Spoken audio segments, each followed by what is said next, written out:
मेरे एक डॉक्टर दोस्त हैं, उन्होंने मुझे कहा कि ये वीडियो प्लीज़ लोगों तक पहुंचाएं, इस पे बात करें क्योंकि लोगों को शायद समझ नहीं आ रहा और हमारे पास बहुत सारे केसेस रिपोर्ट हो रहे हैं। ख़तरे की घंटी जो है वो बज गई है जनाब। जो हम इस वक्त महसूस कर रहे हैं वो आम गर्मी नहीं है, ये दरअसल एल नैनो के ख़तरे की आमद है जो खामोशी से जाने ले सकता है और हमें अपने प्यारों से जुदा कर सकता है। मैं अभी आपको एक्सप्लेन करता हूँ ये क्या चीज़ है, और ये इंडिया और पाकिस्तान में बहुत केसेस रिपोर्ट कर रहा है। एक्सपर्ट का ये कहना है कि जैसे जैसे मई करीब आएगा ये सूरत हाल मजीद संगीन होती चली जाएगी। एल निनो बेसिकली है क्या? अगर आप बिल्कुल ही सादा अल्फाज में इसको समझें तो बहरुल काल की जो पैसिफिक ओशन का जो पानी होता है ना, वो गैर मामूली तौर पर गर्म हो जाता है।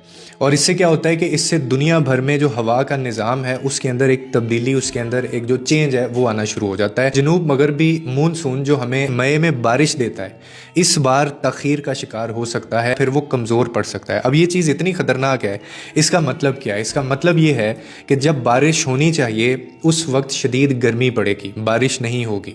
और ये जो सूरत हाल है ना, ये बहुत ही ज़्यादा ख़तरनाक हो जाती है। इतनी ख़तरनाक हो जाती है यहाँ तक कि सेहतमंद अफराद भी हीट स्ट्रोक की वजह से जान से जा सकते हैं। और ये सबसे ज़्यादा ख़तरनाक इसलिए कि आप खड़े खड़े गिर जाएंगे, आपको पता ही नहीं चलेगा। और इसकी अलामात भी उसी वक्त ज़ाहिर होती हैं जब टाइम कम होता है। इसीलिए अपनी हिफाजत के लिए फ़ौरी आपको ये इक़दामात करने हैं। खुदा के लिए प्यास लगने का इंतज़ार मत करें ऐसी गर्मी में, ये बहुत ख़तरनाक है। प्यास जो होता है ना, वो इस बात की अलामत होती है कि आपका जिस्म पहले ही पानी मांग रहा है, वो डिहाइड्रेशन का शिकार हो चुका है। और उसके बाद आप जब मज़ीद पानी नहीं पीते तो आप इसका शिकार हो सकते हैं। हर घंटे पानी पिएं। बच्चों और बुज़ुर्गों को खुदा के लिए बाहर ना जाने दें, उनको अंदर घरों के अंदर रखें। हमेशा अपने पास पानी की बोतल रखें। इसका सबसे ख़तरनाक जो वक्त होता है ना, वो होता है कि आप सुबह 11 बजे से दोपहर 3 बजे तक, चाहे ऑफिस में हैं चाहे आप कहीं भी हैं, आप बाहर मत निकलें, क्योंकि उस वक्त सूरज की जो शुआएं हैं वो बराह रास्त जिस्म पर पड़ती हैं।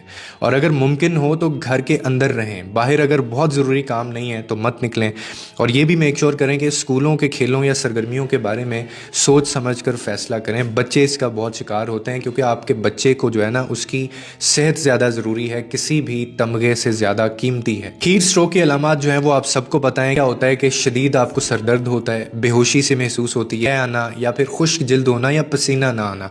अगर ये अलामात आपको ज़ाहिर हो रही हैं या आप किसी को ये अलामात ज़ाहिर होता देख रहे हैं तो मरीज़ को सायादार जगह पर लेकर जाएं। फ़ौरन पानी फेंकें या उसको पानी पिलाएं। गीले कपड़ों से जिस्म ठंडा करें उसका, या फिर फ़ौरन उसको हॉस्पिटल लेकर जाएं। और आखिर में यही कि ये मालूमात पढ़कर खामोश ना रहें, क्योंकि ज़्यादा से ज़्यादा लोगों को पता चलेगा तो न जाने आप कितनी जानें बचा सकते हैं।